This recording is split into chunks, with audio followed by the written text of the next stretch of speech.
Okay. Hey everybody, how's it going? Hello. Again, this is Hi, Jax, guys. my co-host, and this is my haunted Fowler. How you doing? Hello. I'm gonna post something up before we get started.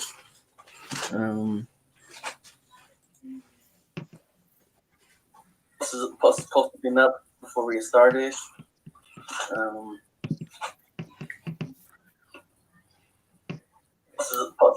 Okay. Before we get started. All right. Someone has YouTube open, I think. Okay. What's up, Killhood? How's it going? This adventure. Thanks for coming by. YouTube open, I think. What's up, Killhood? Okay, I think that was Why are me. you doing that? It was me. Was it you? Yeah. Yeah, I thought it was me. The darkest sky is my mind. How you doing, Peggy? That's Jax's mom. First time Hi, on Mom. YouTube. Nice to see you. So yeah, so Steven, right? So Dwight. Steven, I'm sorry? Dwight. Oh, Dwight. Dwight. Okay. no. Can you tell us a little bit about your channel? Sure. The channel is MyHaunted Fowler, and that's pretty much the name I use for all the social media feeds that I have. But yeah, MyHaunted Fowler.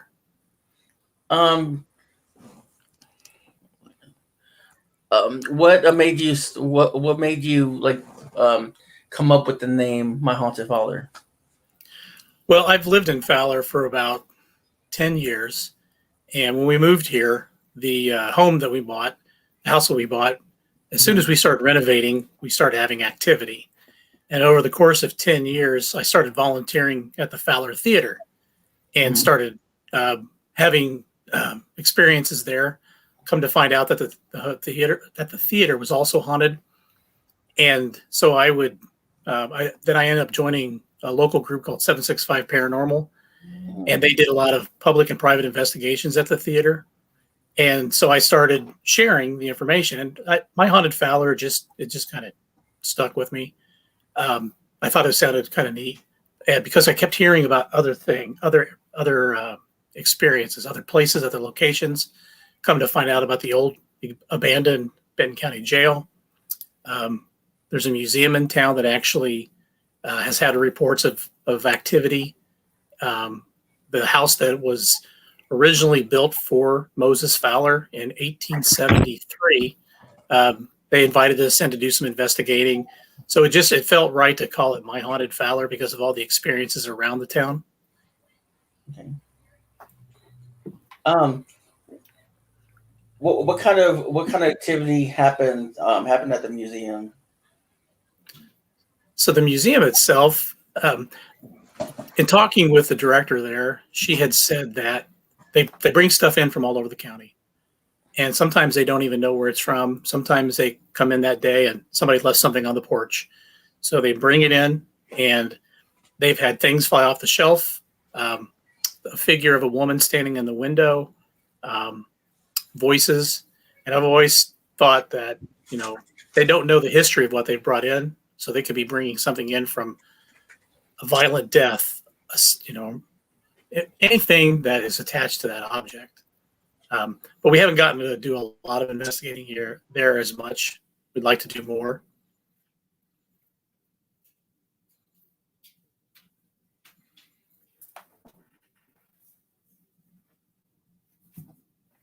Oh, do you have a question, Jack? Sorry, that's why I'm muted.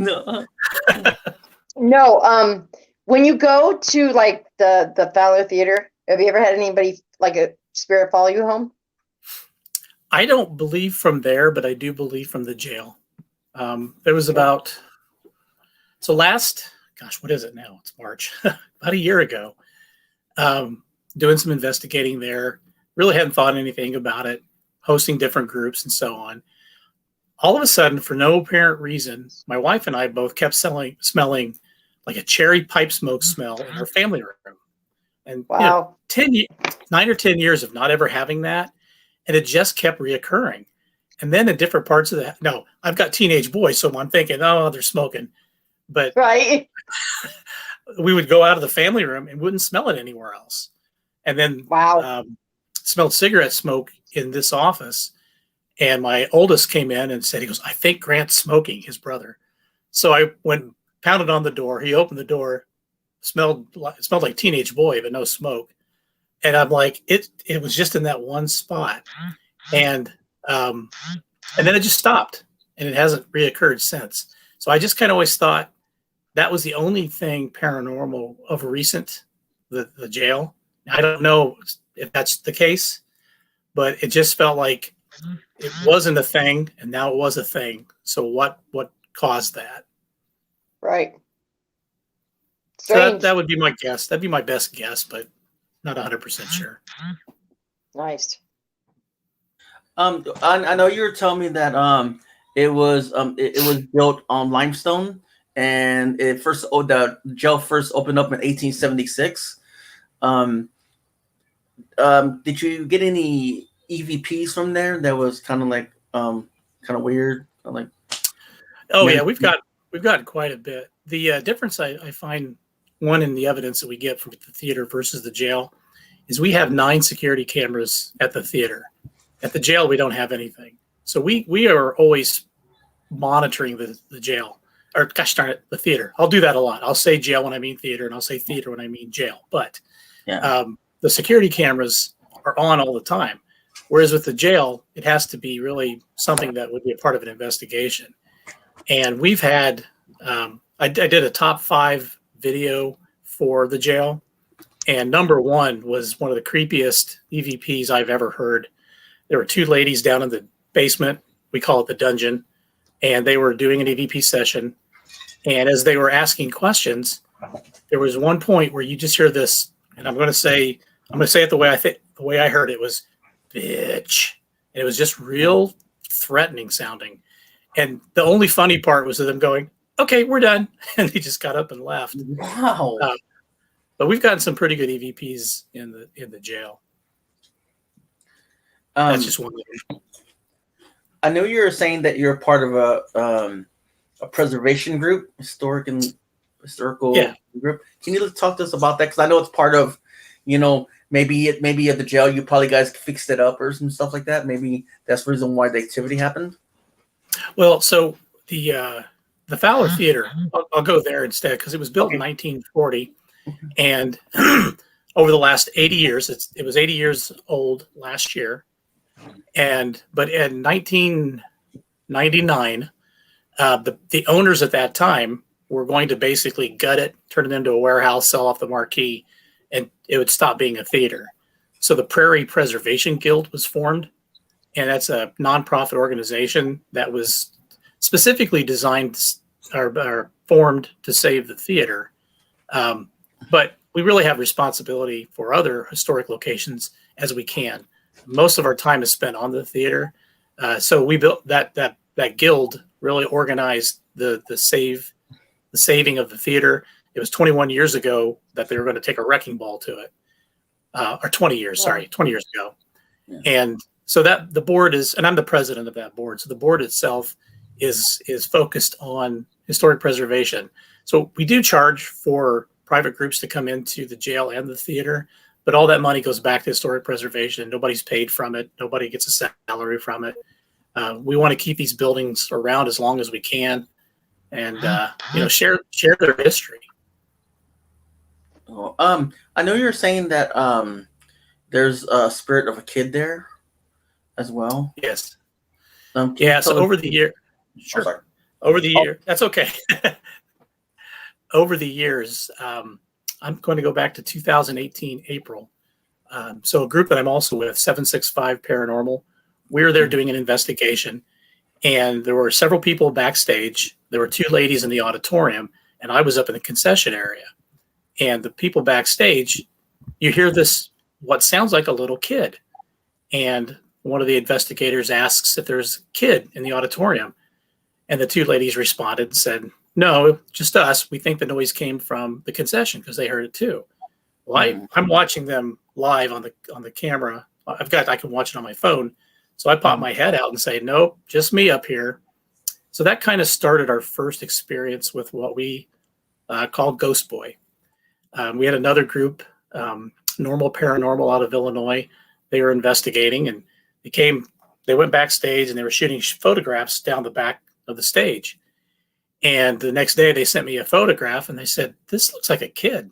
So I got the picture, which I did send you a copy of that, and I had to blow it up a little bit. And there's always the risk of, when you enlarge a photo, things change. But I feel like from the small to the next size up, you really don't lose anything. It looks like 2 eyes, a nose, hair, and a mouth. I'm gonna share that right now. Oh, sorry. Okay. I'm gonna share that right now, so you can see. Okay, well, it's not the one. Well, I'll go ahead and keep on that storyline, because in that next summer we had another group come in out of Chicago, and they had their camera set up on the top of the projection booth, pointing toward the auditorium. I was up in the concession area. They were backstage, and you can hear them talking. They come out. They keep talking, just 2 of them. They walk up the aisle. They come back to where the concession is, and the 3 of us are talking. And none of us had realized what we captured on their camera. So the next day they sent me footage, and you clearly hear a little boy's voice say, "Mom." I mean, just creepy and sad at the same time. And we've had other people just report. We had a group report that they kept seeing a little kid backstage when they were sitting. They were trying to do just they had a K2 going and maybe a digital recorder. And so it's just been this consistent set of stories of something, and an actual recording of. Sorry, I thought somebody walked in. I'm scared, but anyway. So we do believe we have a child spirit in the back. We believe we have a female spirit about the age of 10 up front. Myself and the director have seen her. She was my very first full body apparition. Freaked me out. I caught it on camera, not her, but you clearly hear me dropping the F-bomb when I see her. Wow. What was she wearing? Real quick. So that's the little boy right there in the picture? Yeah. Wow. Yes. He looks sad. He does. And he's holding something. He's holding something. He is. But he looks sad. Like, yeah. That's amazing. That really is. That's a great catch. Is that true? Here's what I understand. It's like I know he's looking for his mom, right? But do you think that he's stuck and he can't see her, but he could probably sense her? So that's kind of my sense. Some people have told us to be careful to make sure it's not like something pretending to be a child. I don't know. I've never. When I think of the jail and I think of the theater is very positive energy. The jail is very negative energy. And I think some just by virtue of one is for joy and fun and family. The other is for, I did something wrong, something bad. And so I don't feel like there's anything malicious at the theater. Not everything is, evil and scary. And we have had quite a few people share with us that one group of people that are sensitive have different people. I don't say a group of people. So there have been 3 different people, but all of them basically saying they're psychic or sensitive, who've asked us if we thought we had a portal backstage. And I was like, I have no idea. So they were sensing something back there. And when we have people backstage, men don't really get affected. But we've had women hyperventilate, feel sick to their stomach, get lightheaded. And I feel like that child spirit it could be drawing energy from them because it's drawn to them. It's mom, it's a female. In fact, we've even had people like, want the ladies to go back there and do a session, see if you can connect, because he doesn't want to talk to some smelly old guy. Yeah. Well, I'm not agreeing, but hey, go ahead. Please come by. Well, I was gonna ask something. Like when you guys go as a group, I know you told me sometimes you go in the group, right? Now I know you guys got the paranormal investigators. You got the mediums, and So I know you don't let them go in there by themselves, but do you let them scope the place out to see what their feelings are, and then come back to you and say, how they feel? So whenever I host or lead an investigation, I say host. So if there's a private group coming in, the typical scenario, whether it's the jail or the theater, is I give them a history of the theater. But I always ask first, what do you want to know? Do you want to know just the history? Do you want to know the hotspots? Do you want to know what's happened? Because we'll have somebody that is sensitive or that can pick up on something that it's like, I don't want to know. I want to see what I get myself.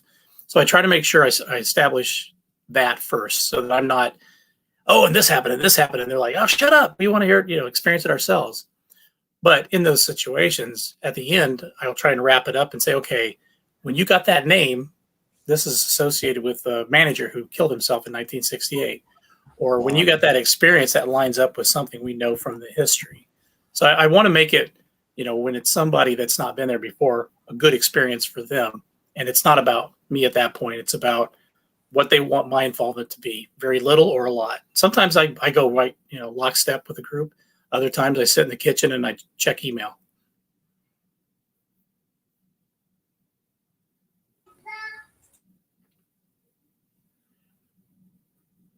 Do you have a question, Jax? Yeah. At the jail, when you guys go there, have you ever any like poltergeist activity? Being that it's like kind of, jail's a pretty sad place to be. And if it was like it was back in the day, there might be. Not really. It's more voices, sounds, shadows. We'll hear clanging in the cells from time to time when we're not in that area. I'm just trying to think of any particular incident. I can't think of anything like that we've actually had poltergeist kind of activity. Well, that's a good thing. That is a good thing. Yeah. Nothing's thrown at you.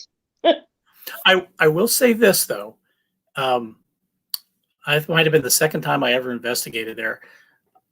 One of the group members, she was walking in front of me with the camera, and I was walking backwards talking.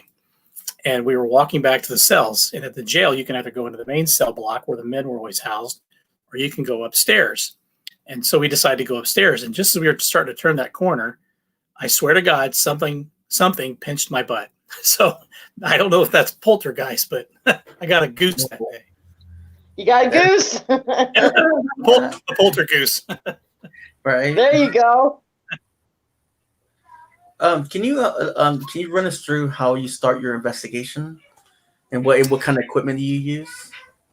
So if I'm doing it myself or doing it with my team, it really kind of just varies on what we all agree to.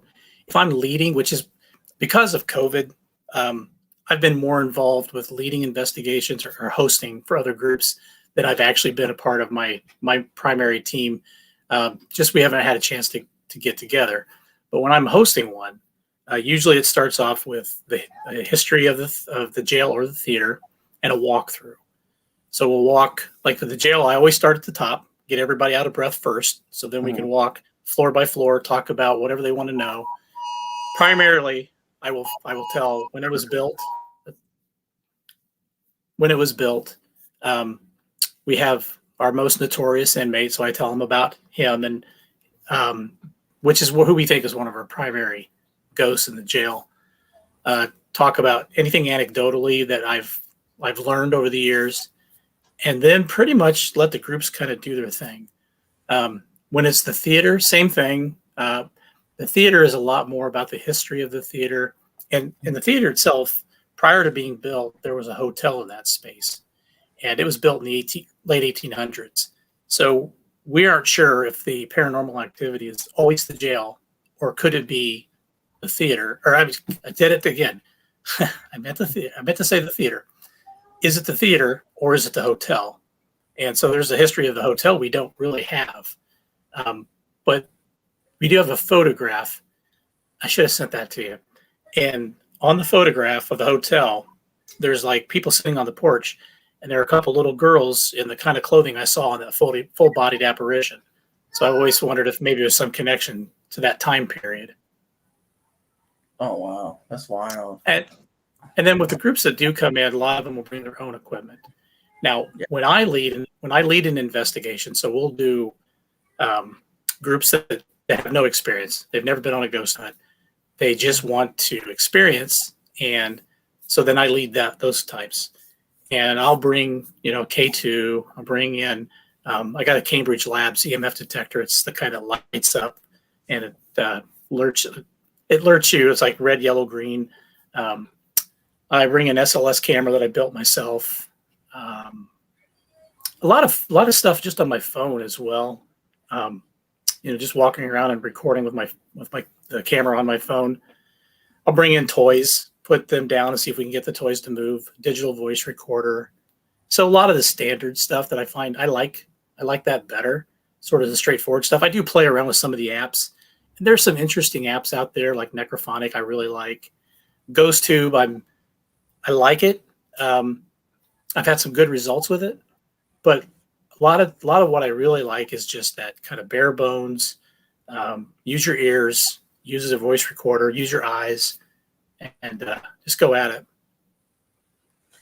I know you showed me a video about a fairy. Well, I'll play it in a second. Let me see if I can find it. I have to put that up there.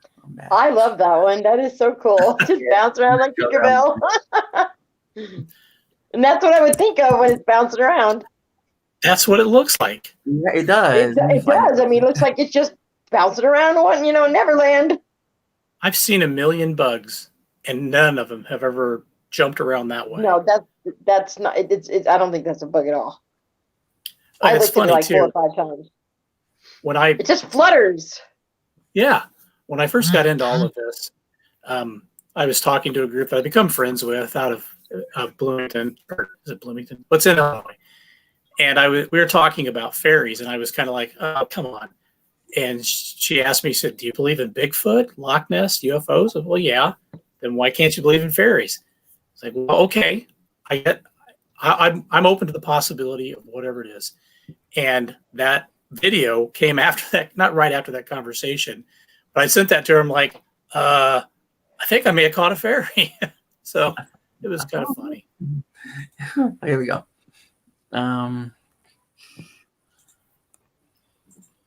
Okay, here it is right here. I'll blow it up. My computer is also being slow. Yeah. Okay. All right. We start from the beginning. Okay. Here we go.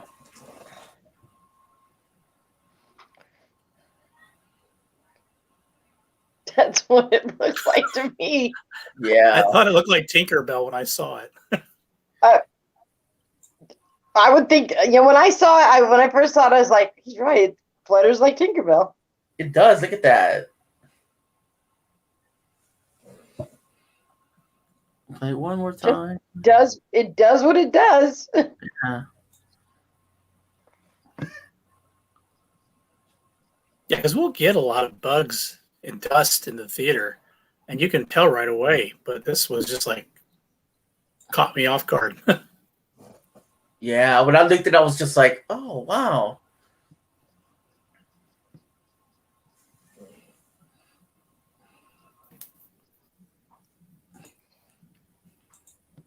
Yeah, that's wild. I know what I was like. What's up, Conrad Brothers? How you doing? What's up, Jax? So what? Do you guys have any mirrors there? Because at the hotel or the jail or the theater. So if you go into the theater, I wish I'd have a picture of it. When you first walk in, the concession's right in front of you. The bathroom's on either side.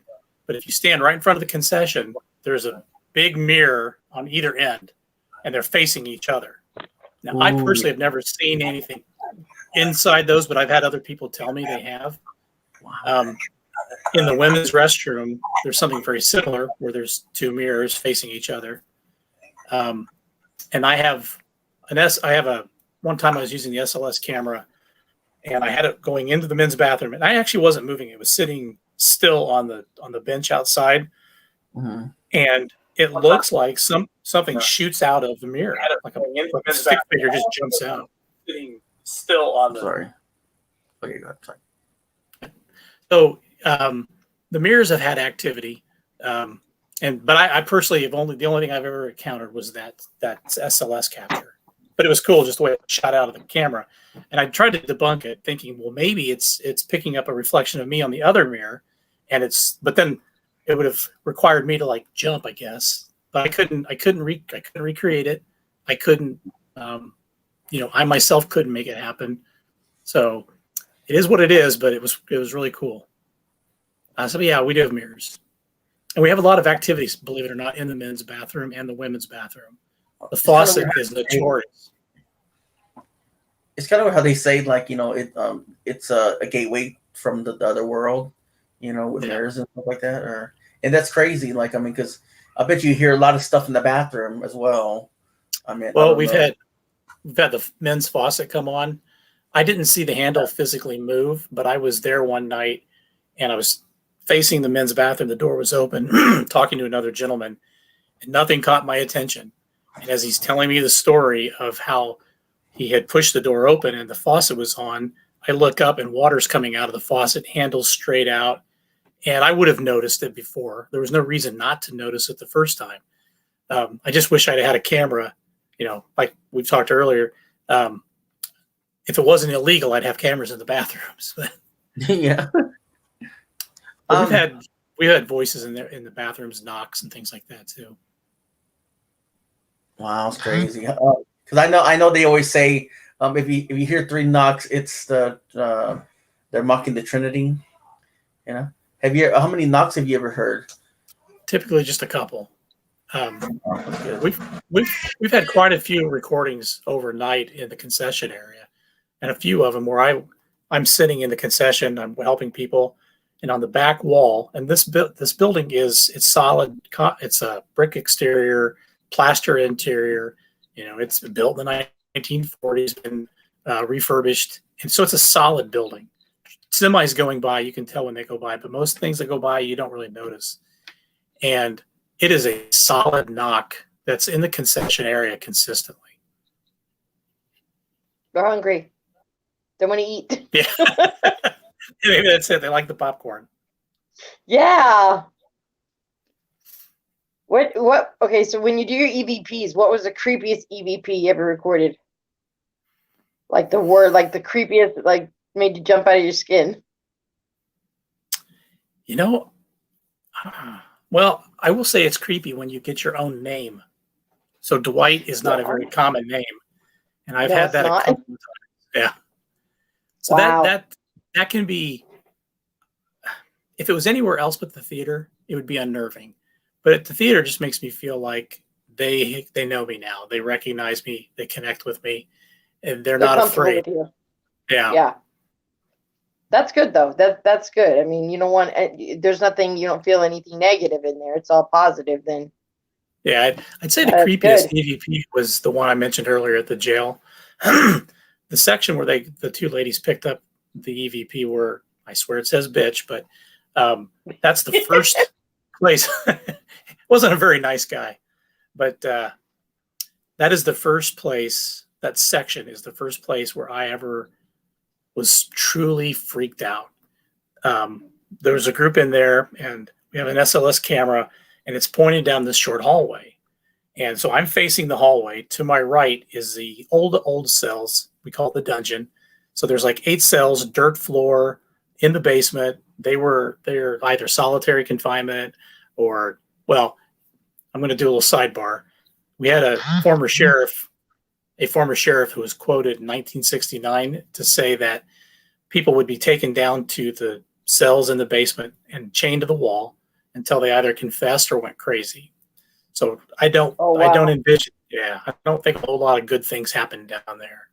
But so the group is down that way, but I thought one person was still with me. So I'm watching the camera, and we had a door laying on its side, and this softball-sized black mask goes down the length of the door and behind the door. On my right ear, I just hear this heavy breath of, so I thought it was this guy, Pete. So I turned and said, hey, Pete, did you see that? There was nobody standing there. Pete and everybody else was down in a cell on the other end. And that was the night that I stopped staying late by myself. Nothing's, pushed me down the stairs or anything, but 3 o'clock in the morning in an old abandoned jail is not the best place to be by yourself necessarily. Of course, yeah. Well, let me ask you a question. I mean, a lot of people say you have to go to a location that it's always at 3 o'clock or like the witching hour. Agree with that, or you think haunted is always haunted any day, early night time? Oh, we get activity all the time. I'm a firm believer that you get better captures at night just because the community, the area, the earth is settling. It's gone to sleep. Fewer people out on the street, fewer cars driving by, a lot less activity. And so things that maybe get drowned out by a car driving by or something else, you now are more in tune with. But we have stuff at the theater on our cameras all the time. Now, it was like I don't remember, somewhere mid-afternoon, the director texted me and said she heard somebody whistling in the concession area, and she was in the office. So I jumped on my phone. I was watching the cameras, and I see her sitting in the office, and clearly in the concession area, you hear what sounds like a man just whistling, and it was clear as a bell, but it was middle of the day. So it doesn't seem to stop. It's more noticeable, I think, at night when there's fewer people around. When you did hear that, like, did you feel kind of like, like really shocked, or did you have any goosebumps or any smell? Oh yeah. I was shocked. I texted her. I'm like, yeah, go check out this, and sent her to the video link. And she was like, oh my God, and she's there all the time though. So I think she's as sensitive, just doesn't know it fully, but she hears her name said. She's had her hair tugged. She will, if she's not feeling like it's a good moment, she'll yell out, stop it. Nothing really has ever, I think, threatened her as much as drive her nuts. She's seen a lot more there, and a few others who've now since left the board. And it's a pretty active place. I mean, there are times I've done an investigation where I sit there for 2-3 hours and I listen to my, blood pumping through my head. It's so quiet. And that's a part of investigating, that not everything is a ghost or is a apparition. Sometimes it's just a truck driving by, or a light bulb flashes, but it's burned out. But I feel like we get a lot out of that theater.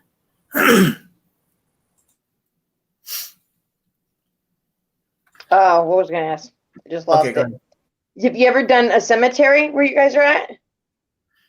I've not been a part of a cemetery investigation, but we have one that is 20 minutes south of here, and it's in the middle of nowhere. It's actually kind of a beautiful little cemetery, but it's in the middle of nowhere, and you drive down this gravel road, and it's a big circle drive around the graveyard, and then you can drive right up on top. And you just stand there and you can just see. And I've got a video up of it somewhere. I probably shouldn't have, but I was driving and recording at the same time. But I figured it's the middle of the country road. No one's out there with me, and it's just kind of cool. You can drive around the full perimeter of that cemetery. Right. But I've had people tell me they've investigated there, and they've had some action. But actually, one of them is a sheriff. He's a deputy sheriff. He said that's where they used to go back in high school and hang out, and he had some weird experiences back then. But they weren't there trying to investigate; they were just there hanging out as teenagers. Mm-hmm. I think all teenagers did that. I mean, I know I did. We had a house called Kimberly Crest where I used to live in California. Haunted. The orange groves were haunted so bad. We would go there as kids and see how long we could last in the orange groves. Trust me. We all did not last very long. I mean, you seen lights come on, you heard voices, and we're like, we got to go. And it wasn't even a graveyard. It was just a house. And the top floor was not able to get on because it wasn't structurally sound. So the very top floor, no one could go up there, not even the people that took care of the house. So when that light came on, you saw someone's in that window.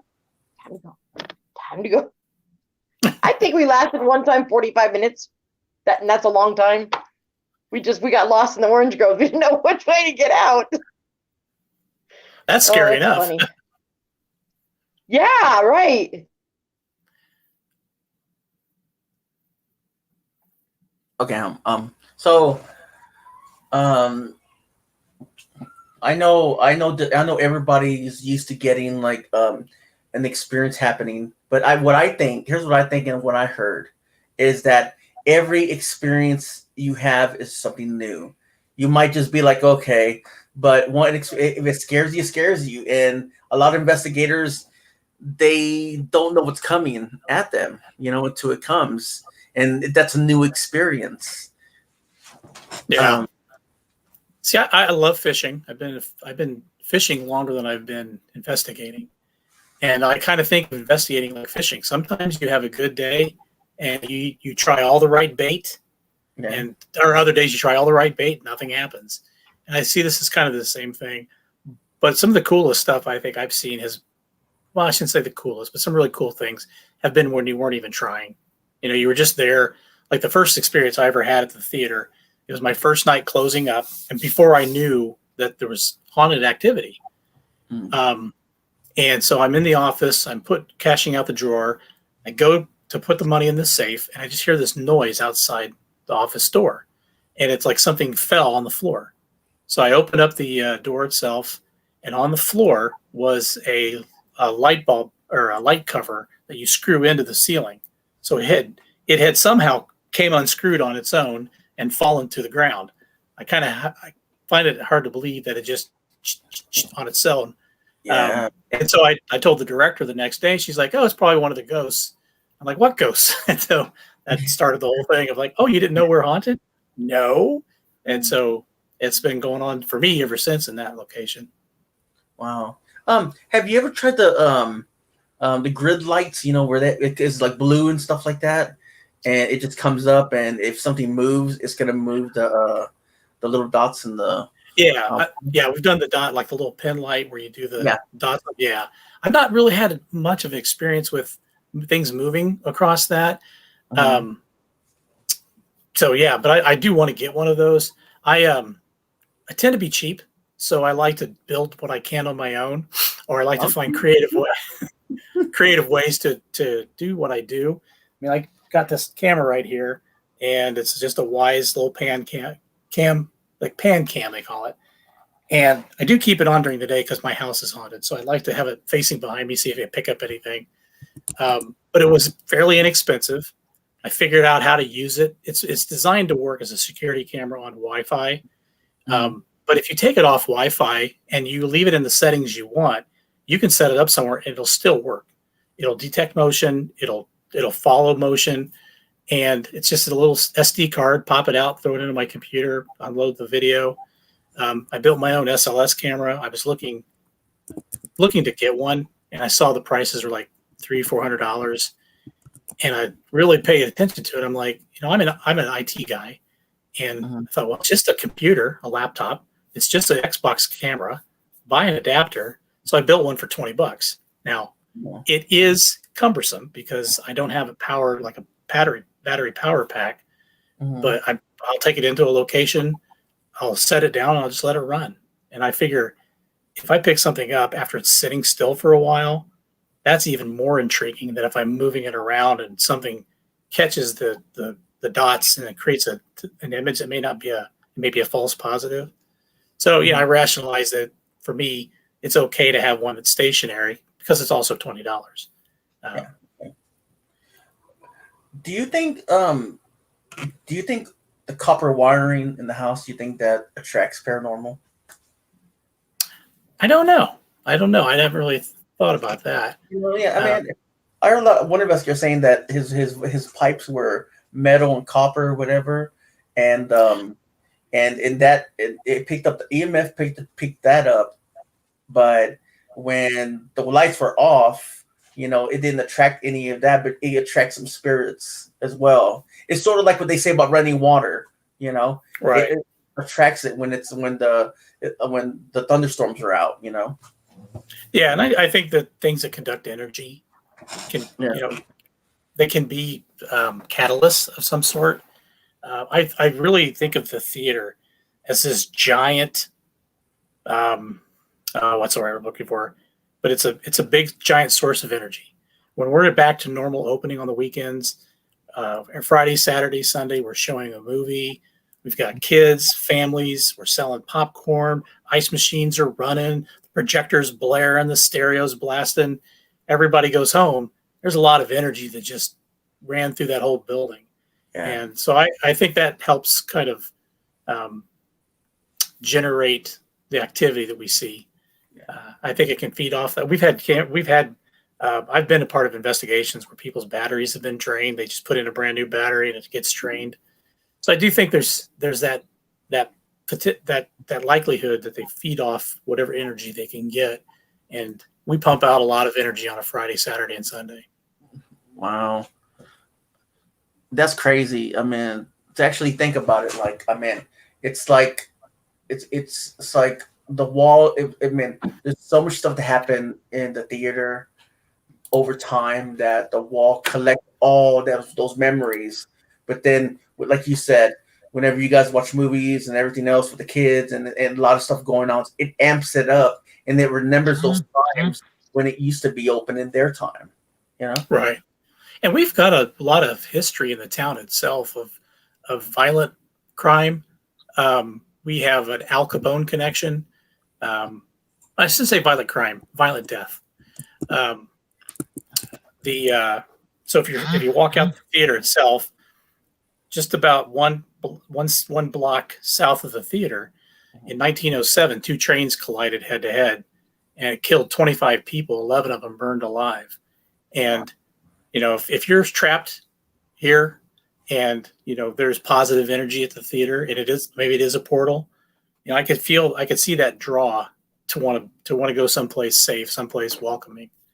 And so there's stuff that we had a group of buildings that were to the east of the theater. They had to tear down because they were built in the 1800s, so they were falling apart.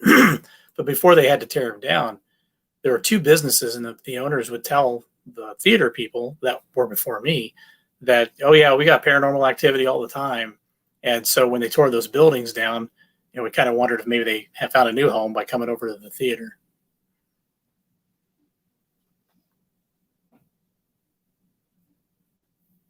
What about mirrors? Do you think they're a portal? I think some people say it. I think they can be. I think that there's a lot that we don't know and don't understand. And as I said before, I'm open to believe. Just because I haven't experienced something doesn't mean I don't believe it could happen. And sometimes I have to be educated when, like I said, the group that told me, well, if you believe in Bigfoot, Loch Ness, and UFOs, I'm like, okay, you're right. I got to stay open-minded. So I haven't experienced it, but I've had people tell me they'll see stuff within 2 mirrors facing each other, the ones we have at the theater. Right. Whether they're portals or not, I don't know for sure, but I'm open to it. I know they say whenever a lot of people say, okay, it's like when you go into a haunted location and stuff is being thrown at you, they always say, oh my God, it's a demon. You know what I mean? Like, what do you think about that? Well, I forget exact words, but Chip Coffey, I follow him on Twitter. He said, I think it was even during an episode of Kindred Spirits, he said something to the effect of, haunted isn't always scary. And I don't believe everything has to be a demon. In fact, I'd like to think that's the exception, not the rule. But you sell better if you're running and screaming and scared. I'm not going to say there haven't been times I wanted to run, scream, and be scared because I was scared. I had it happen. One of the few times I've been at the jail by myself at night in the attic. We were doing a remote session with a guy out of Michigan, and something moved and shifted behind me in this pitch dark attic. And I froze. I mean, I wanted to, well, I know that just contradicts what I said, but it was one of those moments where it was just, that would have been something on a TV show, like, holy crap. But I feel like a lot of what we run into is, people that that haven't moved on. They're interested in what we see, what we're doing. And they're 9 times out of 10. Now they might be crappy people that, I think about the jail and some of the things, somebody calling somebody a bitch isn't a nice thing to do. So it's a little different crowd over there. Exactly. But I don't think any demons. No, I don't think so either. I just think it's just the way people put it out there as, you know what I mean? Like, oh, that's a demon, or just because that chair flew. I mean, maybe they're trying to give you a message, Now, I don't want to meet a demon. I'll throw that out there. Yeah, exactly. Now, do you believe in reincarnation? I believe in the possibility. I don't know if I've had a past life or if I'm going to have a future life. Mm. It's very possible, but yeah, it's so hard because to say I believe. So I believe in an afterlife, but I don't necessarily believe in the Christian, the Muslim, the Jewish, whatever kind of traditional afterlife kind of thing. But I don't discount, people's beliefs. I was raised Lutheran, raised Christian. In my top drawer of my dresser, I've got a Bible and I've got a Quran. For me, it's more about learning. It's more about understanding and accepting people and their beliefs for who they are. And so I'd rather be a good person who might be not so great at being religious than to be a bad person who goes to church every Sunday and does stuff that would curl your hair. Yeah, exactly.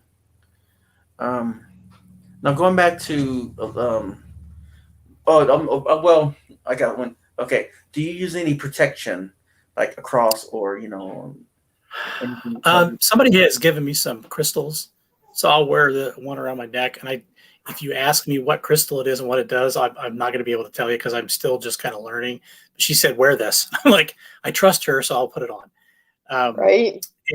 And I've done some, like this weekend, we had a group come in, and before they arrived, I sat in the kitchen saying, no one is allowed to be mean to anybody. No one is allowed to leave with anybody. You are to stay here when we're done. And whether it works or not, I don't know, but I'd rather err on the side of caution. Do you pray before you use any spirit boxes or before you enter a property? I don't. I've been with groups that do, and if they do a prayer, I'll join in with them. But for the most part, I don't know. I know, I know what some things you don't want to use to provoke a spirit that's harmful to you guys. So, I'm always on the fence about Ouija boards, for example. We don't allow them in the theater. Some of that is the director.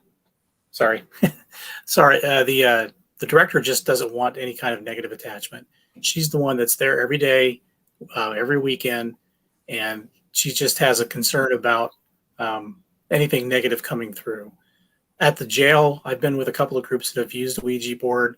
I haven't done anything. I haven't put my hands on it or whatever, but I also don't tell them they can't over there. But I also think too that if you know what you're doing and you do it right, then how is that any different than an SB7 or a spirit box or anything else that might bring something through? Right. But I remember a lot of scary movies as a kid where they brought out a Ouija board. But I also remember my great aunt, very religious, and that was one of the games in her closet was the Ouija board. So. Oh, what was your strangest case?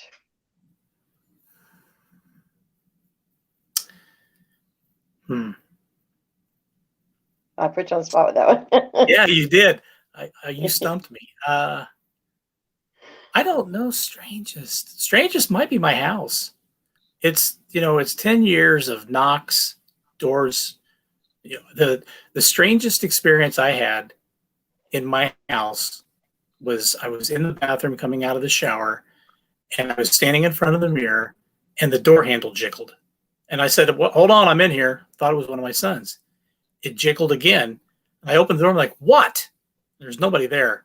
I looked both directions. They're all in the family room. And that is probably the strangest, creepiest thing I've ever happened. My boys would tell me over the years that they would hear things. They would hear their voices being said in their room. The first joint experience was with my wife. We were in the bedroom. We hear a knock at the bedroom door, 3 solid knocks. And it's Oh my about goodness. midnight. Yeah, I said, come in. Nobody came in. I went to the door, opened it, thinking it was one of my sons. No one was there. I look at my wife. I'm like, you heard that, right? She said, yeah, 3 knocks. So we went. I checked. Both boys were sound asleep. The dog was sound asleep. So yeah, it's. I think it's more strange when it's in my house where I live and sleep and eat and breathe. And yeah, It's weird. It's weird. Yeah.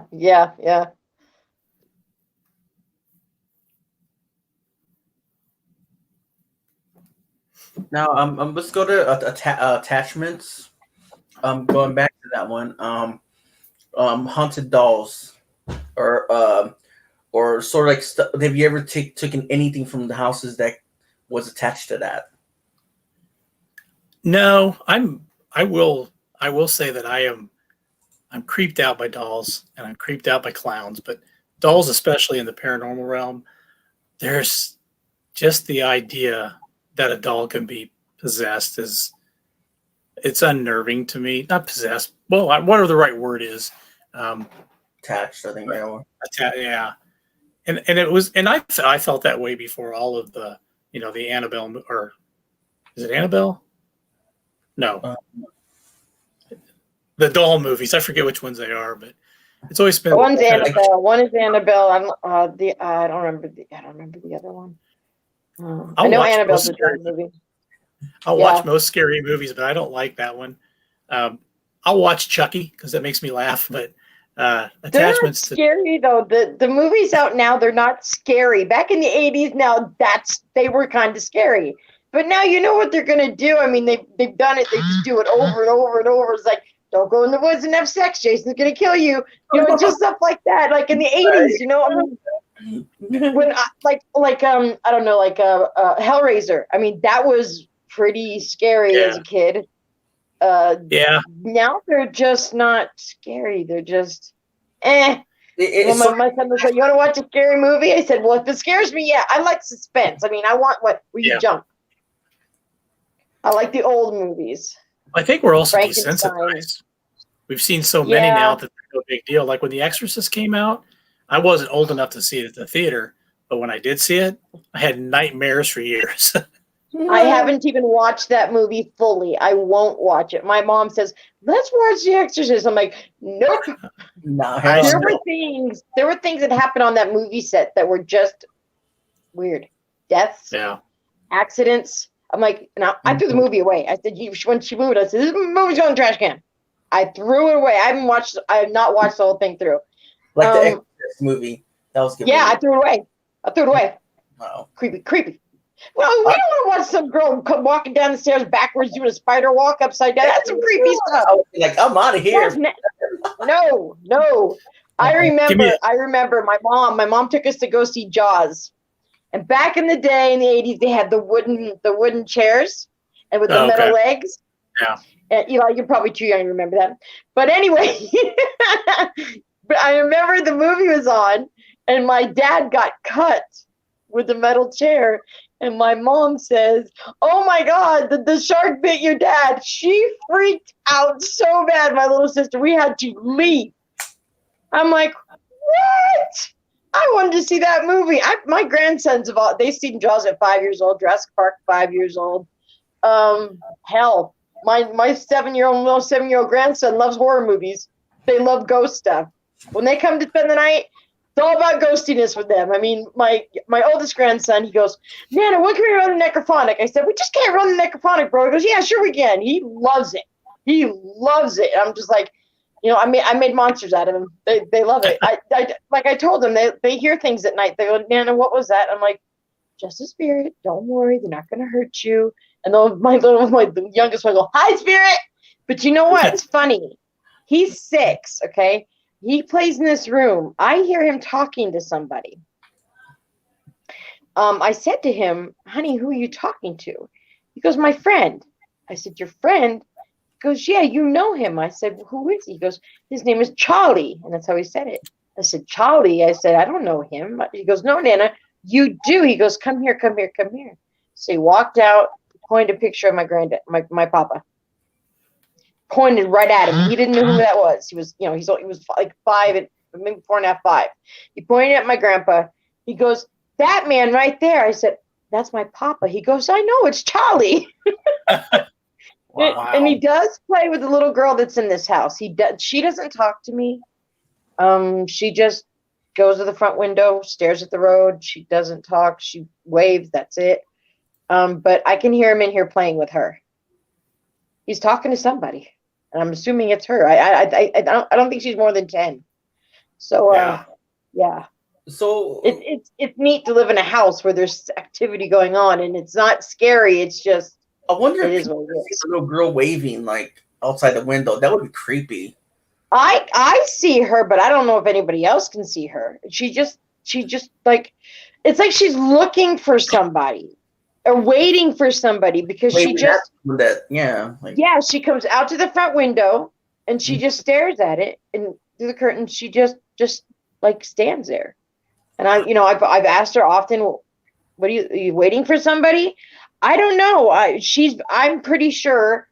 pretty wicked sure that this little girl and her brother, I see those two walk down the hallway holding hands in like Victorian style clothing.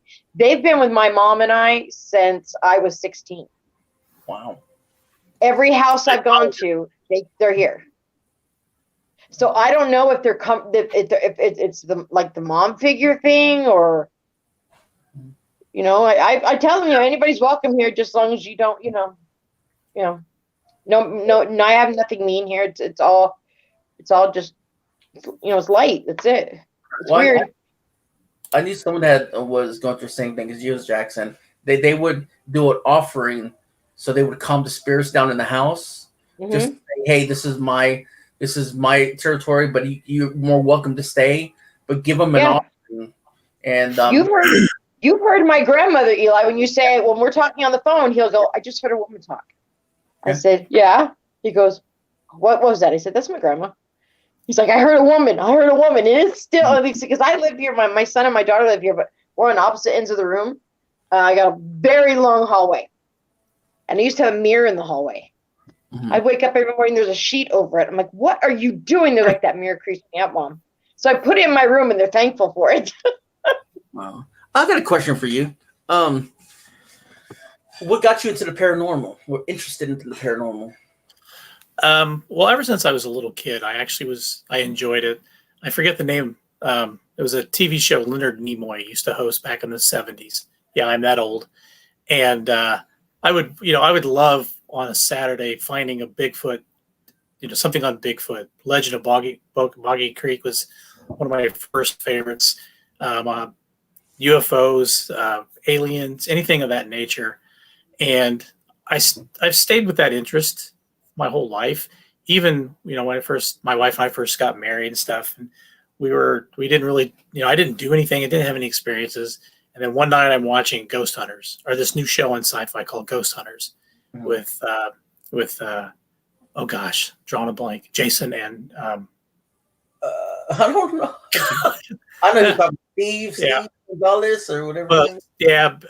But anyway, Ghost Hunters was on, and I loved the show, and I loved their approach too. I think one of the things I've been in my professional career is good at like troubleshooting problems. So I work in the computer field, and with IT, you do a lot of troubleshooting to figure out why something stops working, why something breaks. And I liked their approach, because their approach wasn't to go in and say haunted, haunted, haunted. Their approach. Grant. Why? His name was Grant. Sorry, I don't know. I couldn't remember his name. Yeah, Grant, that's my son's name. I should remember that.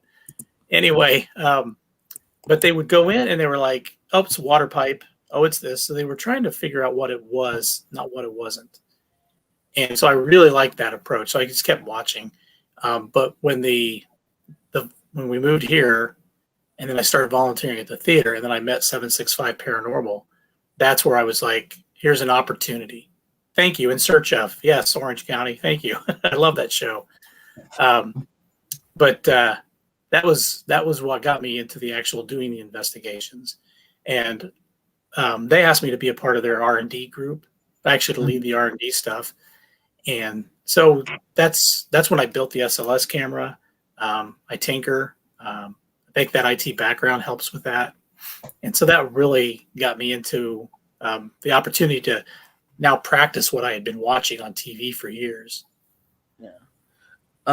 With that, like, how long does it take you to set up your equipment for an investigation? Well, the theater gives me an opportunity to actually use basically a big giant studio. You know, there's a camera backstage, there's a big camera in the auditorium, concession, office, booth, 2 outside. And, you know, we've caught stuff on just about every camera. One of the coolest things on the outside cameras was it looks like an animal, but it's clear and it moves like on camera toward the front door. And so the theater gives me all of that at my fingertips. I don't really even I can walk in there without anything and just start doing a session of an EVP session, go back, download the footage, see if I picked anything up. At the jail, I will usually, if I'm doing it by myself, I'll take in the SLS camera and I'll set it up in a location because it is big and bulky. It does require electrical. I have to pick an area with an outlet, but I'll usually put it in hotspot areas. And then I will, that camera I just showed you, I'll set that up and put it in another location. I've been toying around with, so one of the things I was able to see someone use, it's the motion activated music box, which I think is really cool. And we've had some good activity with it in the jail. Well, again, being cheap and liking to tinker, I found a device, because that one's not very cheap, but I found a device that is a motion activated power supply. And if I remember right, you can plug it into the wall, but you can plug into it. And so when there's motion, you get power to it. And my thought was take a radio or something and plug it into that. Then if there's motion, it'll power up, the radio will come on and it'll play. So that's what I like to do too, is we get those toys, get those things and tinker with them and take them to the jail and just like leave them overnight. Give me 18 hours of footage just to see if anything happens.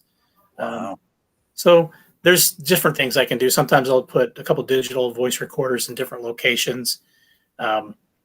One time I put one on either side of the cells, and then I went up to the women's cell area and recorded on my phone.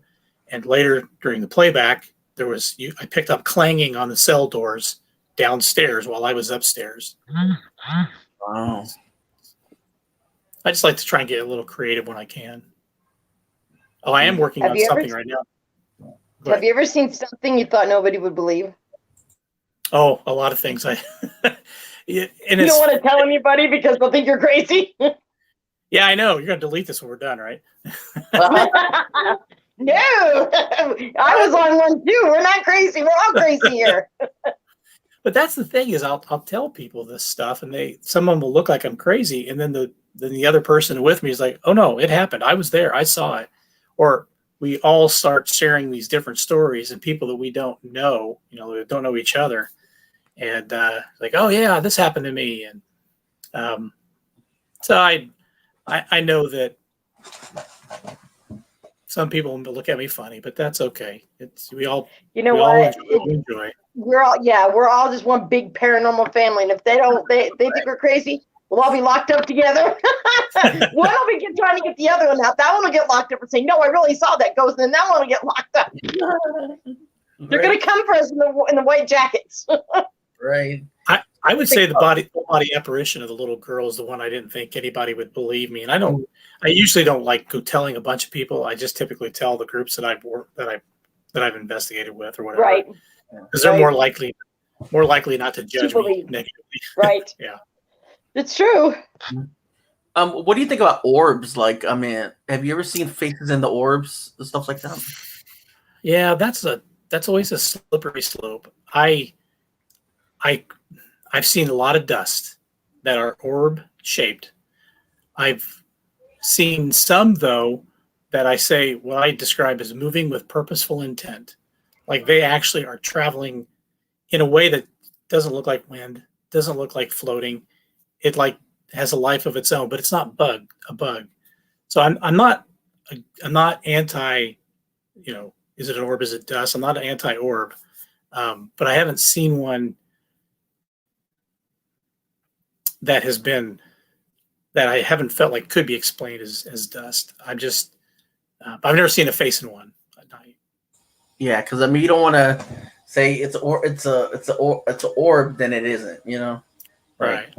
yeah, because a lot of people are just like, no, those things are fake or whatever. Like, I mean, especially like uh those kind of people that don't really believe in the paranormal as well.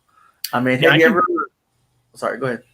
I was just gonna say I can go up into the attic of the jail, stomp my feet 3 times, and I can get you a million orbs.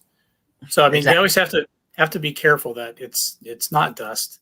But like I said, if it has sort of a life of its own that doesn't maybe match some things that you'd expect out of just basic physics, yeah, maybe it's something else. Um, do you think that spirits can give you messages through your dreams? I think so. I think so. Um, I believe that if you're open to that possibility, um, that why couldn't they? I've I've had I've had dreams about, like, I was real close to my grandfather, and I've had dreams about him that seem so real, and I don't discount, like, to the point where you wake up sad because you know you felt like he was right there. So I don't think that it's impossible. I think it's definitely something that happens. What about objects? Do you think they can be haunted? I think so. I think that, if you can have a haunting in a location, why couldn't you have a haunting on an object? Agree. And this whole paranormal realm is about the possibility and about what if. People they can get very passionate about, well, there's no way an app that you have on your phone can pick up a ghost. There's just no way. They can only be picked up through radio frequency. Well, before they were Right. picked up through radio frequency, someone was saying, well, they'll never get picked up through radio frequency. You can only get them if you take a photograph. So I think that Right. technology changes, and Yeah. if they're picking up on energy, they're picking up on energy. Yeah. I mean, I know, like the necrophonic, they say, it's already preloaded and stuff like that. It may be preloaded with 50, whatever voices, 100 voices, but sometimes you get an audible voice that is an answer to your question. Right. And I think that's where a lot of sometimes, that is. If it lines up with the questions that you're asking, that can be, and it can't be just a one-off. It could have been, I hear something, it could have been White or Dwight or Wright or, but if they say that and then something else and then something else, right. then you're like, okay, there's a pattern here. When you put paranormal, your mind has to be open to anything possible. Just anything can happen. Exactly. Sorry, my phone keeps lighting up over here. I'm turning it off. It's okay. Right. Good, Eli. I know you were telling me earlier that your house is haunted as well. There's some spirits in your house. Yes. You want to talk something about that? Yeah. So, like I said, when we first moved in, we started renovating right away, and I didn't say anything to anybody in the house. My boys were 9 and 7 at the time, and I would hear noises and I would hear voices. And I know one night, my wife and I are watching TV. She leans back on the couch and she yells, "Go to bed." And I'm like, "Who are you talking to?" She said, "One of the boys are up." I said, "No, I hear every night in the kitchen about this time," which kind of freaked her out a little bit. One of the first voices I ever heard was I was sitting on the couch watching TV. Everybody was in bed. The boys were 7 and 9. And I hear a grown man's voice say, "Dwight." And I look to my left, and there two things. There should be nobody there. If there was, I was going to go after him because it's an intruder. But it was just me, the couch, and the TV. We had knocks on the bedroom door. We've had footsteps in our bedroom. My oldest, and he's on the spectrum, and they say kids on the autism spectrum can be sensitive. And over the years, he would tell me, I saw you last night on my bed, Dad. Like I never went to your bed. And he would turn the light on. There'd be nobody there. He was never afraid. And we did have one person who did pass away in this house during its, existence. Could be that person, could be somebody else. Mhm. The one most recent that was probably the most intriguing to me, it was last year.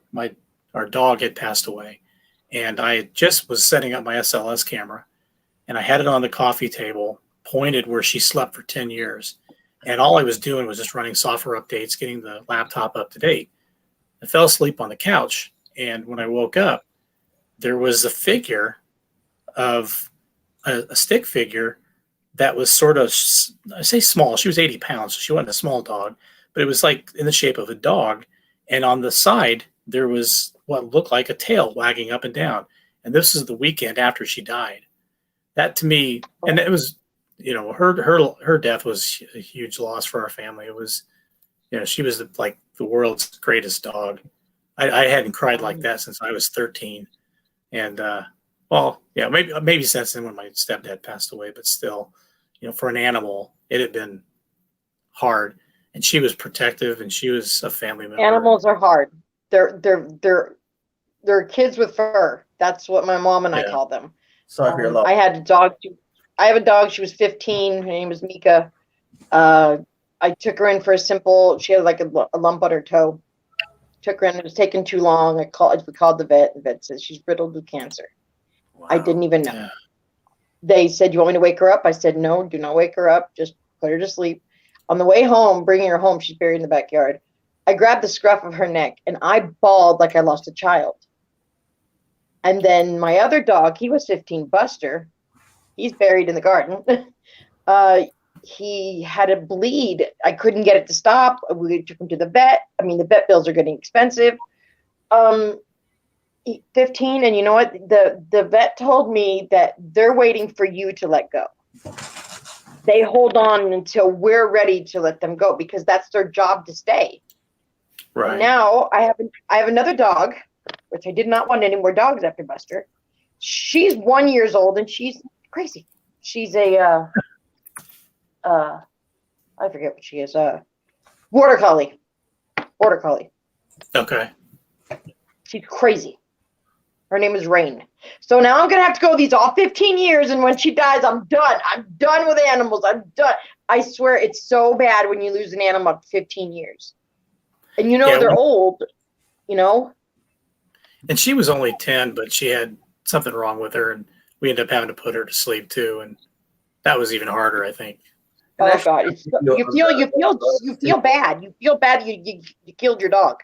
Yeah. I mean, essentially, that's what we did. Yeah.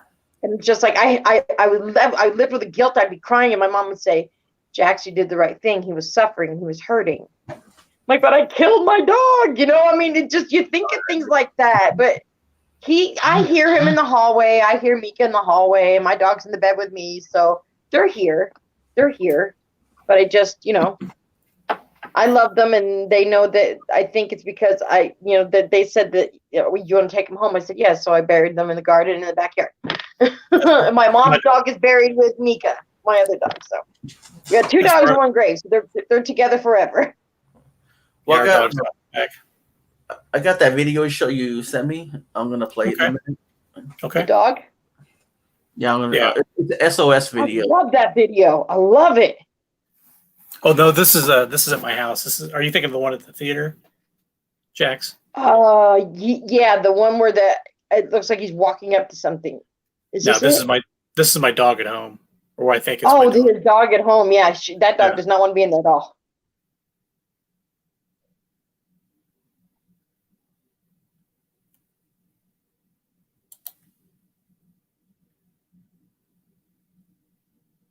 Glitchy.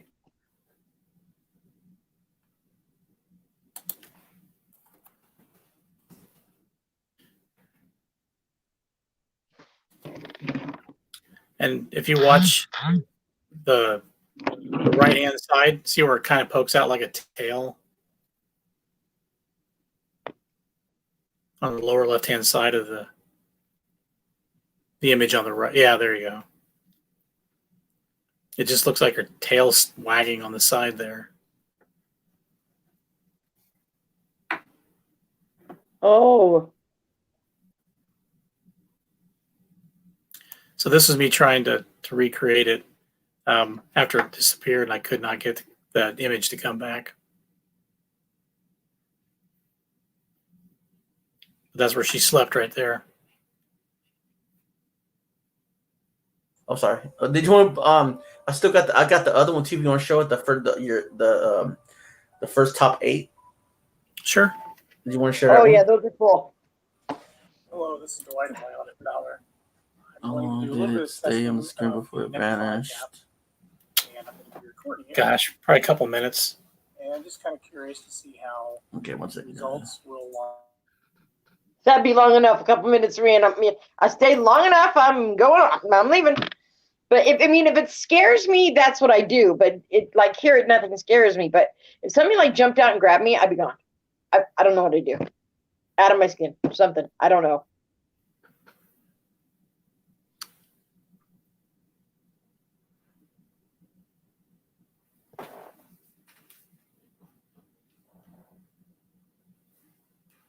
Yeah, so this is the one where we're debating what Christmas movie to show. Well, the debate was whether Die Hard was a Christmas movie or not. So we all agreed that it was a Christmas movie. And as soon as we all agreed, you'll see in a minute.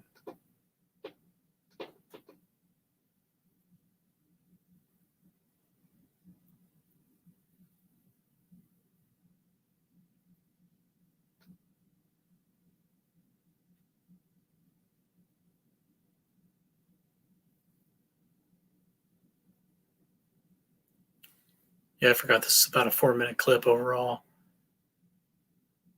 So we ask about Die Hard. Spotlights come on, and you can't tell from this image, but the lights on the side are green. They actually turn green. Oh yeah, I see it above the door. And then we thought maybe one of the board members was goofing around and got the remote control, because you have to have the remote to turn those lights on. Right. And then one of the board members, she goes up and checks, and the remote's in the concession area. Yeah, I think Die Hard is a Christmas movie. That's what I believe. Very Christmassy. I think the ghosts believe as well. Yes, it's a good movie. But this one, I can't remember what we had as number 1 on there. Oh, Mom. Yeah, this is the one that's got the little boy calling out for his mom. Yeah, that one's so sad.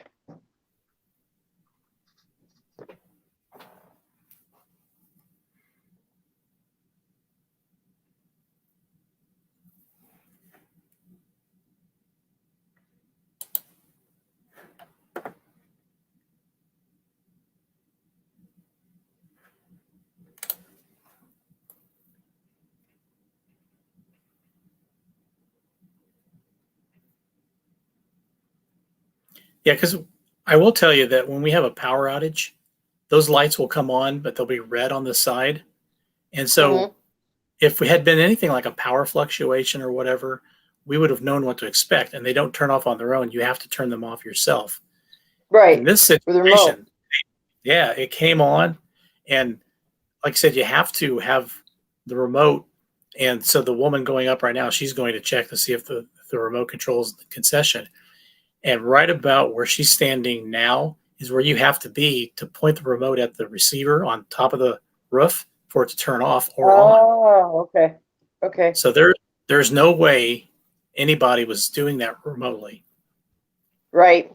Right. Well, you guys are all right there. So, Yeah, we had one where it wasn't, I don't know if we got it on camera or not, but we're all sitting there. The president and the director are at the stage facing outward. And we all turned and looked behind us at the same time because we heard the front door open and close, and there was nobody up in the concession area. It was pretty wild. wow. Oh, this was a group that was investigating, and while we're talking, so we're up by the back here talking, I just see something block the light of their camera backstage. So they've got an infrared camera. We've got an infrared camera in the back, and we're looking at it with an infrared camera. So when you see things like that, you're picking up the infrared camera lights. Well, whatever it was blocked their lights out, just like it was walking in front of there. Right. Right.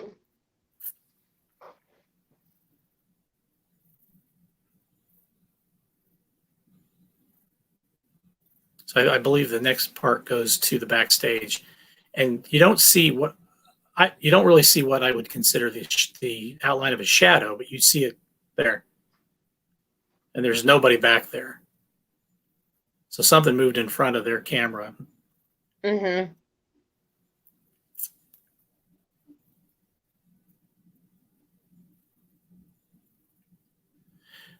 Yeah, this one was to me, this was like the best. I love this one. Capture. Yeah, because I was by myself, and it's clearly a woman's voice, and Mm-hmm. when I played it back, I was freaking out because this is one of like the very earliest experiences I had on camera that I thought was just like solid.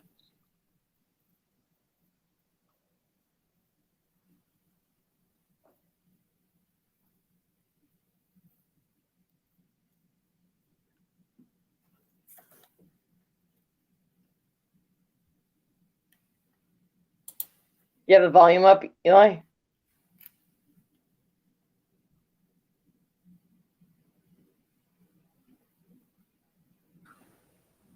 My bad. I said it loud. Okay, give me a second. 7? No, just not there. Sorry about that, guys. I think that's This one is creepy. for sure. That door just opens, like just. Bloop.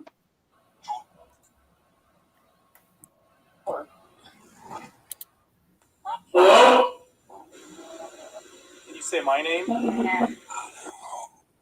No one No? can figure out what number 3 is, but it sure looks like the apparition of an animal coming toward the Fowler Theater. It sure does. It sure the heck does. It's right here. Watch it.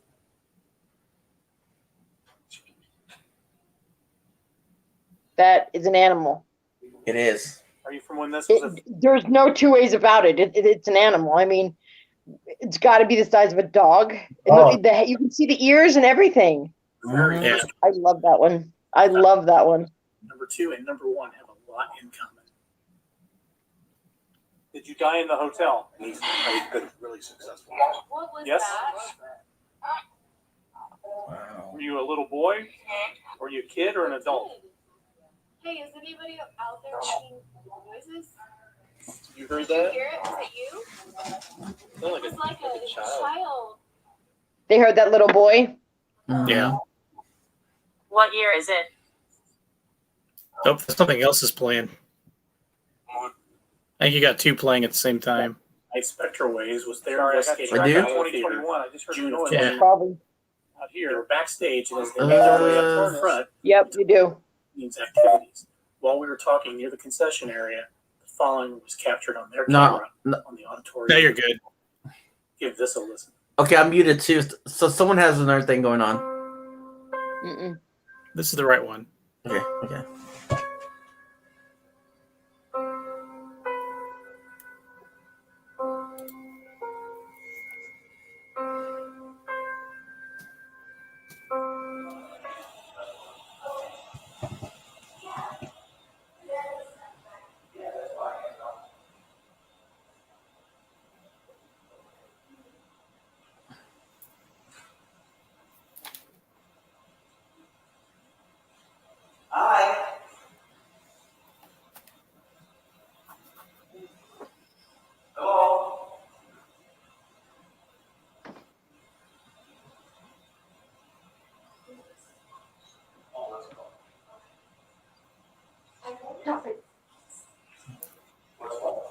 What is this up here?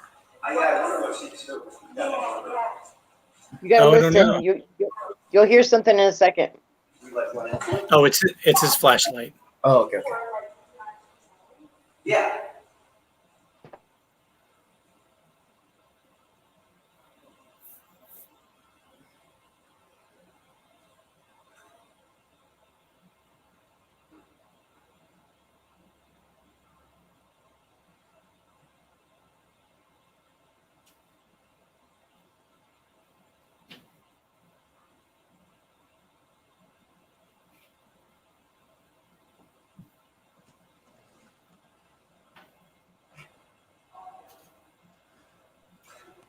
Did you hear them?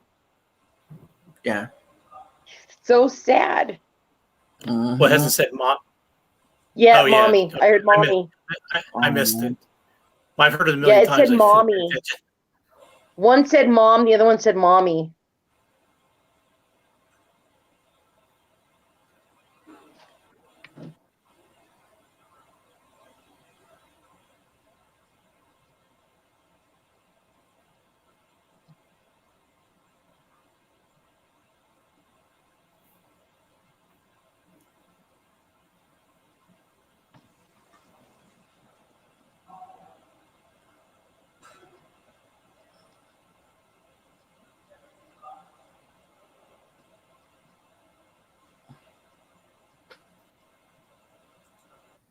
That's wild. Did you hear it? One said mom, the other one said mommy. Yeah. That's crazy. I'll put my camera off because I'm going to eat something real quick. So, you know. Seth has a question for you, Eli. Okay. That's fine. That's fine. Or anybody. It says, I got a question. Can a person be fascinated with the paranormal?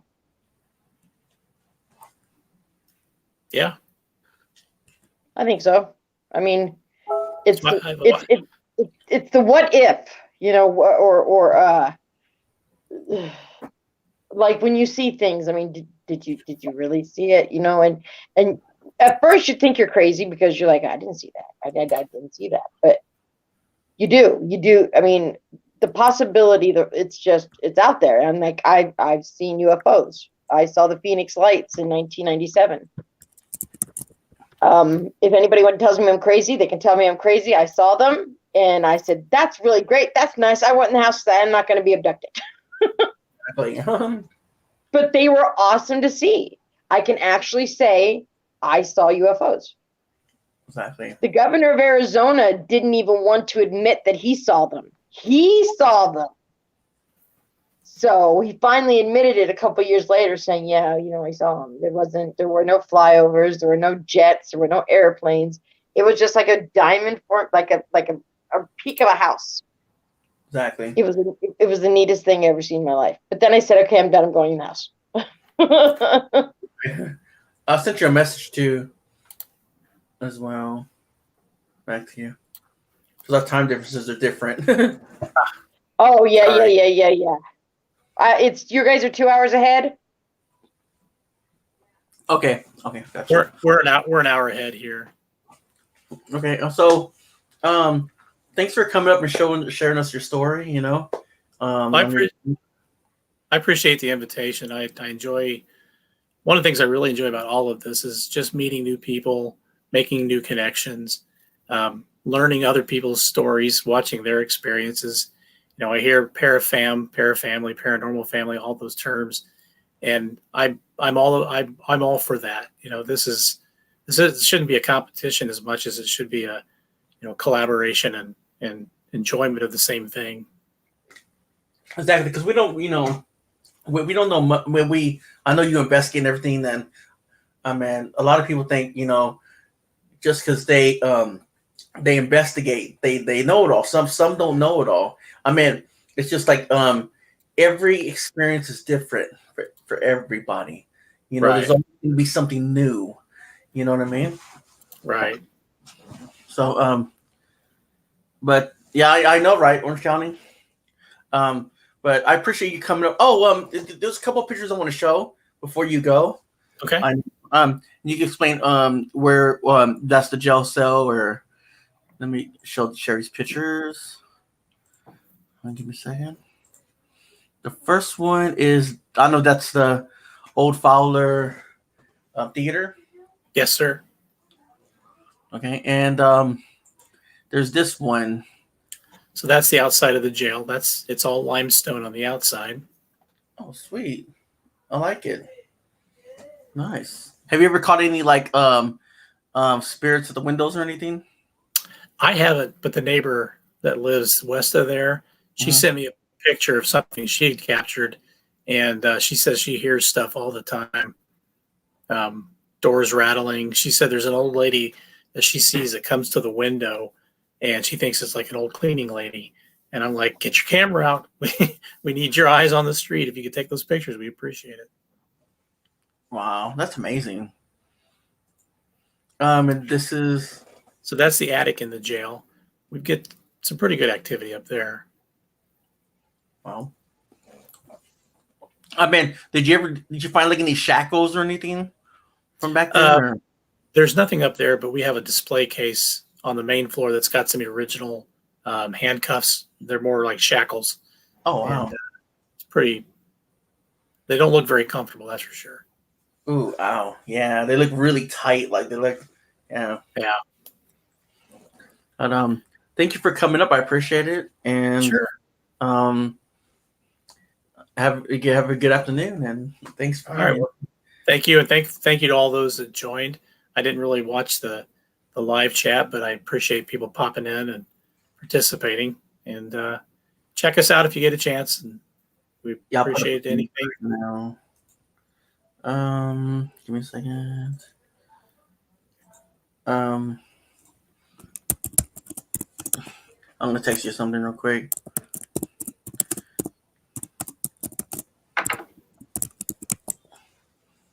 Okay.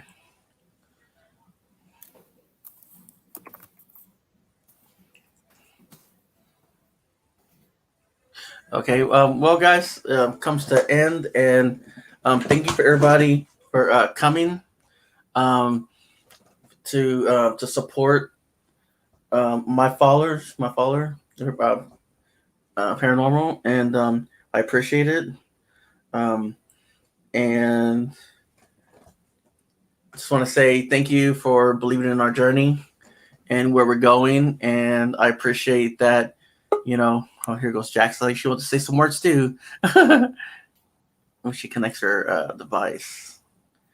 But yeah, I guess God bless you. And here she comes. And we wait for Jack. She wants to say a few words too before we end it. Yes, keep up the good work. I love your stuff. I love your stuff. It's super cool. And yeah, it's just keep them coming. I love them. Exactly. Thank you both. All right, You're welcome. It was nice meeting you. Nice meeting you. You too. You as well. All right. You have a good night. I'll see you on Sunday. I mean, Saturday. Sorry.